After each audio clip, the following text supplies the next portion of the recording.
My dear student, exercise 6.5 का question number 3 आपके सामने है। यहाँ पर ये फिगर 6.53 दिया हुआ है। इसके अंदर ABD एक ट्राइंगल है। ABD देखिए, नेक्स्ट पेज पे चलते हैं। ये ABD ट्राइंगल हो गया आपका ABD। इसके अंदर कोण A है, ये समकोण है यानी 90 डिग्री का है ये, और AC परपेंडिकुलर टू BD है। ये जो लाइन AC है, ठीक है, ये लाइन है AC, ये परपेंडिकुलर BD, ये लाइन है पूरी BD ही। इसके बीचों बीच में से इसको काट के सीधी रेखा खींची गई है। ये परपेंडिकुलर शीर्ष लंब है। और इसके बाद में जो है आपको बताना है कि AB स्क्वायर, यानी ये जो AB स्क्वायर है, ये जो लाइन है, इसका स्क्वायर अगर करेंगे तो ये BC और BD का गुणनफल होगा। यानी ये BC और BD, यानी ये वाला का आपका BD। यानी हमको ये करना है कि भाई ये BC और BD बड़ी लाइन, इन दोनों का गुणनफल AB स्क्वायर के बराबर ही आपको सिद्ध करना है। तो आपको क्या करना पड़ेगा, आपके पास में दो त्रिभुज हुए। एक त्रिभुज तो हुआ आपका ACB, ठीक है, एक तो हुआ ACB, ये ट्राइंगल हो गया ACB, और एक ट्राइंगल आपके पास हो गया बड़ा, यानी जिसको हम कहते हैं BAD, यानी BAD।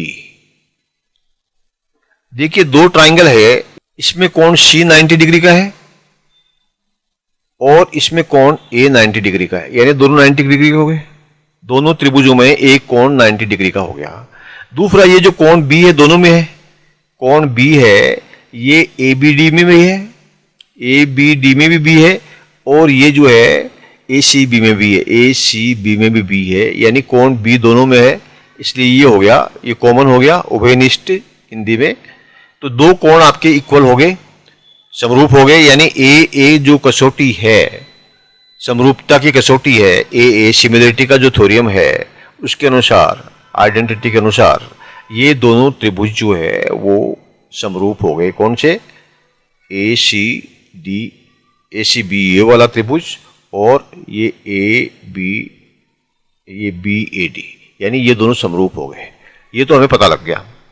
अब क्योंकि ये समरूप हो गए हैं, इसीलिए इनकी जो रेखाएं हैं, देखिए ये दोनों समरूप है, इसका मतलब इसकी संगत जो भुजाएं हैं, कोरस्पॉन्डिंग साइड्स है, वो भी समरूप होगी। यानी इसमें जो ये AB है, कौन सा? ये ट्राइंगल A है, और ये बड़े वाला ट्राइंगल, उसका हम 2 दे देते हैं नंबर। छोटे ये ट्राइंगल 1 में AB और ट्राइंगल 2 में BD, पूरा ये बड़ा ट्राइंगल है। तो इन दोनों का अनुपात जो है वो समान है।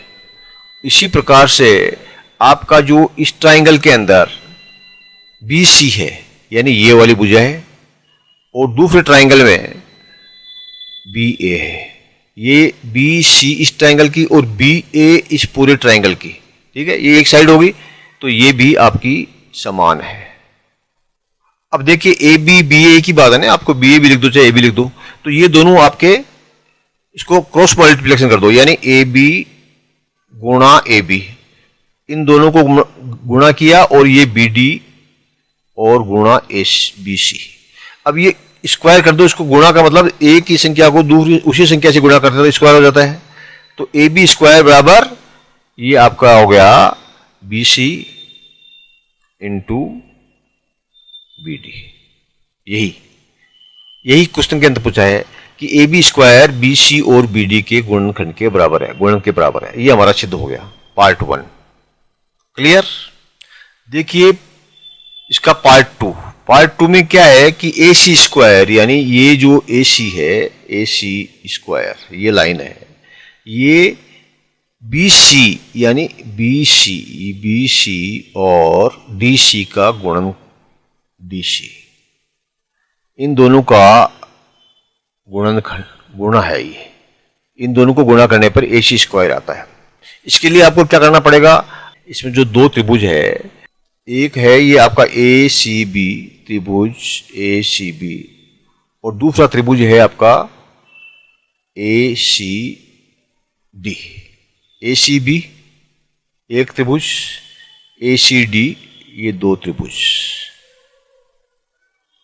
आपको पता है इस त्रिभुज के अंदर ये जो C कोण है ये 90 डिग्री है, और इस त्रिभुज के अंदर ये C कोण 90 डिग्री है। यानी इन दोनों त्रिभुजों में सी जो है ये इक्वल है। ओके, तो कोण जो सी है ये, इसको कोण बोल लीजिए आप, इसको कोण जो है सी है ये इक्वल है यानी 90 डिग्री के है। सिमिलर हो गए।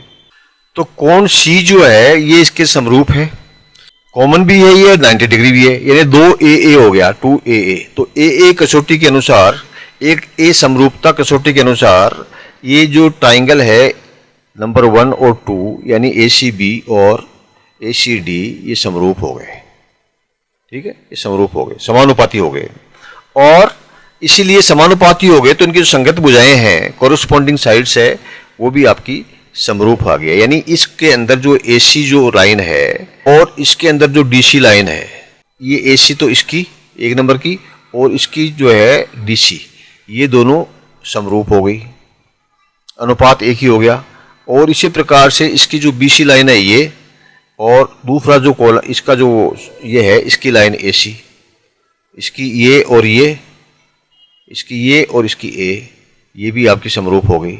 यानी AC, इसको आप क्रॉस मल्टीप्लिकेशन बज्र गुणन करेंगे तो AC गुणा AC बराबर BC गुणा DC, यानी AC और AC को गुणा किया तो AC स्क्वायर हो गया, ये क्या हो गया, BC DC। ये जो दिया है ये हमारा सिद्ध हो गया। Question clear. 3 के पार्ट 3 में AD स्क्वायर, यानी ये जो लाइन है AD स्क्वायर, ये किसके बराबर है, किसके समरूप है, BD और CD, यानी ये BD और ये क्या है, CD। BD और CD को गुणे करने से AD स्क्वायर रूप आपको मिलेगा। जैसे पहले फर्स्ट पार्ट में हमने किया था कि इनको गुणा करने से आपको ये मिलेगा, AB स्क्वायर मिलेगा। ठीक है, यहाँ AB स्क्वायर था और यहाँ पर क्या है, AD स्क्वायर है। वही उसी प्रकार का क्वेश्चन है। तो इसमें हमको क्या करेंगे, पहले जो एक जो आपका छोटा कोण है ADB, ये बड़ा कोण है ADB, ये तो बड़ा कोण हुआ। ठीक है, इसको जो है आप कोण ADB, त्रिभुज बड़ा है। और दूसरा जो त्रिभुज है CDA, इस हमको इसका निकालना है, इस त्रिभुज को लेते हैं। ठीक है, ये त्रिभुज नंबर 2 CDA, त्रिभुज CDA। इन दोनों के अंदर ये जो कोण है आपका D कॉमन है, बड़े वाले त्रिभुज में भी है और छोटे वाले 2 नंबर में त्रिभुज है, इसलिए कोण जो है D इक्वल टू कोण D, ये समरूप हो गया। और इसी प्रकार से ये जो कोण DAB, ठीक है, DAB में ये जो कोण आपका A है, DAB में A है, DCA में ये C है, ये C भी 90 डिग्री का है। और ये बड़ा वाला जो त्रिभुज है इसके अंदर ये A कोण है, ये भी 90 डिग्री का है। तो ये आपका कोण जो है, ये कोण आपका DAB और ये कोण आपका DCA, यानी ये वाला C और ये वाला A, ये इक्वल हो गए क्योंकि दोनों 90 डिग्री के। तो एक कोण तो ये इक्वल हो गया, ये एक ये हो गया, यानी A कसौटी आपकी लागू होगी इसके अंदर। और A समरूपता कसौटी के अनुसार, आइडेंटिटी के अनुसार, हमारा जो ये दोनों कोण जो है, ये दोनों जो त्रिभुज हैं ये हो गए समरूप। बड़ा वाला त्रिभुज और ये 2 नंबर, बड़ा वाला 1 नंबर और ये छोटा वाला 2 नंबर, ये दोनों आपके समरूप हो गए। और ये समरूप हो गए, इसकी संगत भुजाएं भी समरूप होगी, समान होगी। तो इसकी जो संगत भुजा है AD, इस कोण के अंदर AD है और इसके अंदर CD है। ये AD भुजा और ये CD भुजा, इनका अनुपात किसके बराबर है, ये जो BD भुजा है बड़ी वाली, ये छोटे कोण में AD और CD और बड़े कोण में BD और AD। ये AD जो है बड़े कोण में भी है और AD के छोटे कोण में भी है।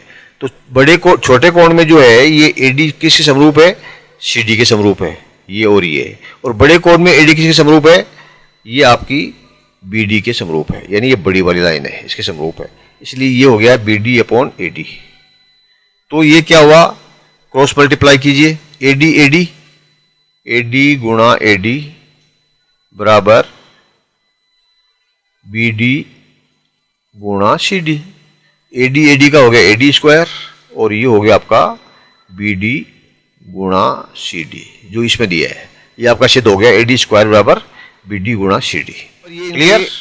आंसर्स दिए हुए हैं, हमने आपको समझा दिया। अगर फिर भी आपको समझ में नहीं आया है तो ये जो आपका हल है पार्ट 1 का हिंदी में, पार्ट 2 का, और ये यहाँ पर जो है पार्ट 3 का, और ये पार्ट 3, और इसके बाद में जो है ये आपके इंग्लिश के अंदर हल दिए हुए हैं। पार्ट इंग्लिश के अंदर पार्ट 1 और ये पार्ट 2 और ये पार्ट 3, तीनों के हल यहाँ पर दिए हुए हैं। आप इसको पॉज कर लीजिए या स्क्रीनशॉट लेकर के इसको आराम से पढ़ सकते हैं बड़ा करके। Thank you, my dear student.